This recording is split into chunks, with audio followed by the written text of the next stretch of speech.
To help guide me through this morning, I'm joined by the ever-capable Steve Richards, Julia Hartley-Brewer and Tim Marshall. They'll be sharing their thoughts on Twitter, and you can join in using the hashtag BBCSP. Welcome. Julia, first of all, in your mind, how concerned should Conservative headquarters be at this particular point and what looks like an apparent surge by Labour in the polls? Well, it depends, doesn't it, whether you want to have a massive landslide majority or not, which I'm assuming the Tory party do. Whether that is what the vast majority of voters from any party think is a good idea is a completely different matter. But undoubtedly, the manifesto launch was an absolute disaster. Over the social care policy and the U-turn, and I would say the free breakfast and various other things. Lots of stuff in the Labour manifesto was very appealing. What I find fascinating is the tactic from Sir Linton Crosby was very clear. It's all about Theresa May. Don't even mention the candidates. Don't mention the party. It's all about Theresa May. And the Labour Party, the candidates on the moderate side are all saying, don't mention Jeremy Corbyn. The party has made it all about Jeremy Corbyn. This has been a battle between two big people. And the more we've seen of Theresa May, the more she's gone down. The more we've seen of Jeremy Corbyn, he's gone up. And in a way, Steve Richards, Julia alludes to that point that if you make it all about leadership, if you make it all about being strong and stable, and then you do something like a massive, unprecedented U-turn on a key policy like social care, the knock is ever greater. And do you think that is the reason for the change in the polls, or is Labour actually gaining some momentum? I think it's part of the reason. I mean, you can understand why the focus was on her at the beginning, because her personal ratings were stratospheric. But what is interesting is all successful leaders basically cast a spell over voters and the media. Then none of them are titans, all are flawed. And it's just a question of when the spell is broken. And I think this is a first for a leader's spell to be broken during an election campaign.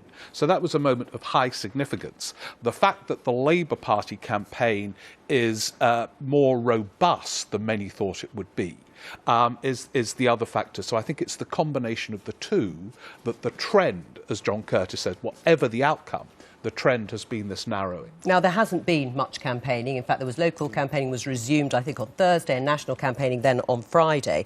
So do you think, Tim Marshall, that the polls in some way are already reflecting what happened in Manchester and people's thoughts about which party will keep them safer? No, I think that's going to come in the next week. I think it's too soon for that.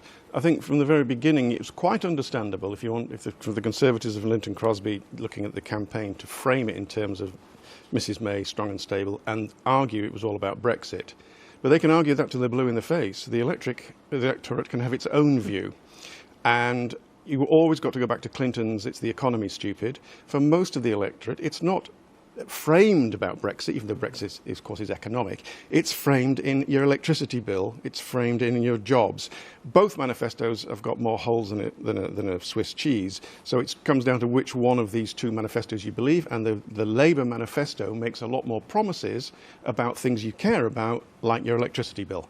Interesting that in the end, despite what we all thought was going to be the Brexit election, because that's what Theresa May said it would be, it's been a lot about public services. Hasn't it? And it does always come down to, yes, bread and butter issues, doesn't it? And again, I agree with you. I don't think we've quite seen how the terror issue has played out, because to a certain extent, we've had the Westminster attack only a couple of months ago, for goodness sake. That was already factored in terms of who you trust, who you don't trust. The IRA stuff with Jeremy Corbyn, again, it's already factored in.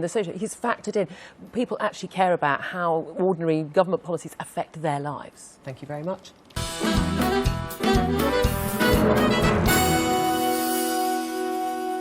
Now, after the Manchester attack, will the final full week of election campaigning differ in tone from what came before? And my panel, of course, are here with me. Tim Marshall, it's going to be very much centre and front stage now, certainly for the next few days.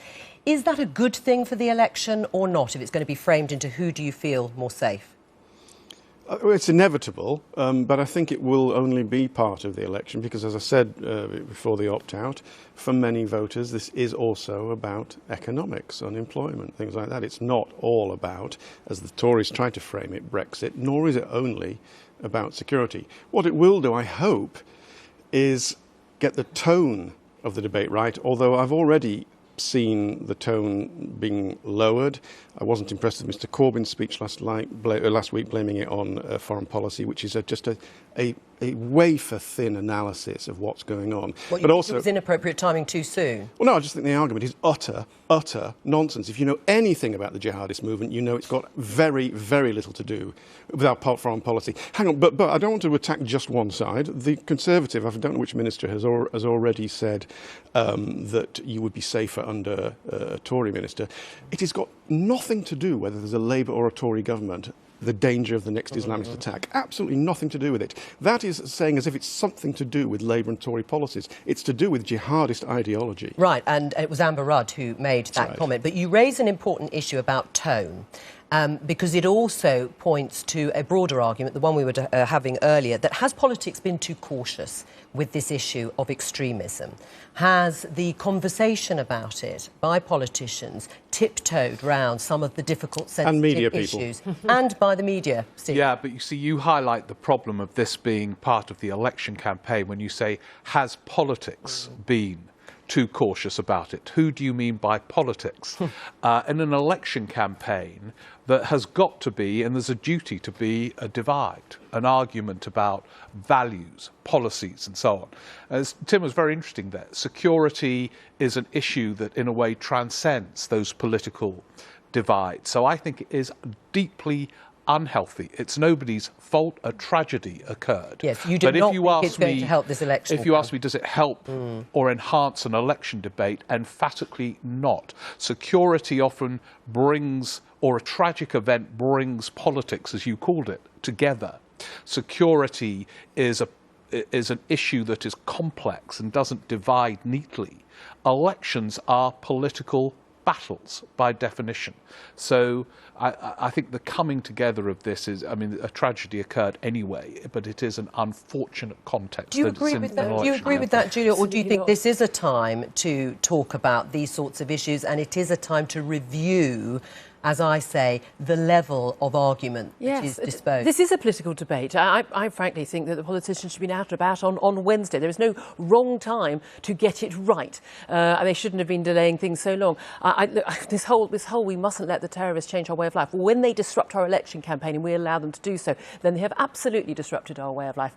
The reality is, it is a political debate, and it may be party political, but I think for an awful lot of voters, including me, I want to hear from party leaders and the Home Secretary, Shadow Home Secretaries alike, what do you plan to do about this? And right now, I've not heard anything that suggests anyone in our political leadership in any of these parties have got to grips with the real problem, which is we are not actually tackling the problem that is in our midst. Douglas Murray was touching on earlier, we have not even come to grips with the scale of the problem. Does Labour have a point when it talks about terrorism legislation, just before we finish this discussion, Steve Richards, in terms that, you know, I am obviously saying that Jeremy Corbyn hadn't voted for various pieces of legislation, but it is complicated, and obviously not all of it's worked or is actually used enough by government. It's another example where this doesn't work in an election debate, because David Davis has opposed a lot of this terrorism legislation. He's now Brexit secretary. Very different grounds, though. In some cases, but not always. There's a sort of civil liberties argument, which I personally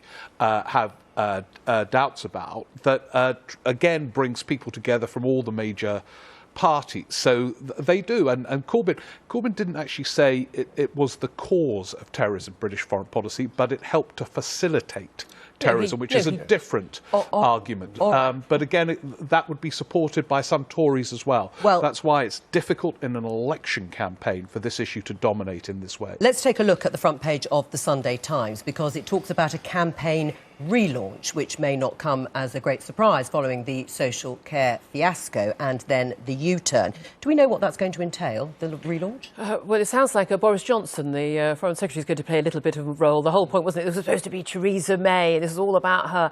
And it turns out that it isn't quite good enough, as we were saying earlier. The more we've seen of Theresa May, rather less impressive she's looked. I mean, certainly with that Andrew Neil interview the night of the terror attack in Manchester, just repeating the same thing again and again, not answering the question. Voters don't like that. They like people who are honest with them and actually engage with the voters. And when we see these interviews that are coming up in the next few days, I think it's going to be really interesting to see whether she changes tack and actually tries to engage with what people are actually asking her. And if it's back to leadership and Brexit and then I suppose if you follow that through the economy, which is what you were talking about, will that be more comfortable ground for her? I think so, and I understand framing it in strong and stable, or she thinks that it is all about Brexit, and there will be a selection of the electorate that thinks, yeah, it is about Brexit, but no, she's got to broaden it out. I think that's why she is broadening it out. I don't think that the security and the tragedy of Manchester will absolutely dominate, because if it did, that would be a very small victory for terrorism. This is a country of 65 million people with an awful lot of issues. I agree with Julia about confronting the real issue, and I don't think people do. Nevertheless, we've got 65 million votes, well, 65 million people with opinions coming up in 2 weeks' time. Now, it's quite a long campaign when you take it in the round, and there is still time to go. What do you think Labour will be focusing on from now on? Well, I imagine they will look very closely at where they are well ahead in the polls and focus on that relentlessly, i.e. public services, NHS and things like that, and try and get it off as soon as possible from security and these issues, which on one level at least appear to be a gift to the Conservatives. So I assume that's what they're going to do, but this is a very unpredictable campaign where nothing has gone according to plan. Right, well, let's look ahead, because on Wednesday evening we've got one of the BBC's election debates for 2 hours in Cambridge. Lucky old them. It's leaders of some of the parties, and Amber Rudd is going to be representing the Conservatives. We don't know yet who is going to be representing Labour, but of course today we've already had Amber Rudd, the Home Secretary, and Diana, the lady who would like to be Home Secretary, up against each other on Andrew Marr. Let's have a look.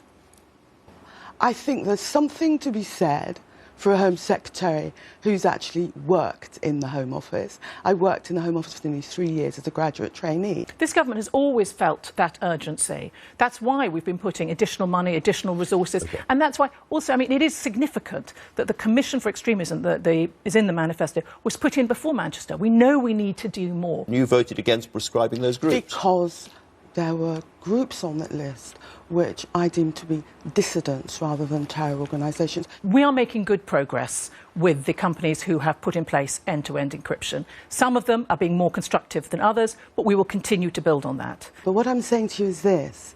It was 34 years ago. I had a rather splendid afro at the time. I don't have the same hairstyle. And I don't have the same views. It is 34 years on. The hairstyle has gone and some of the views have gone.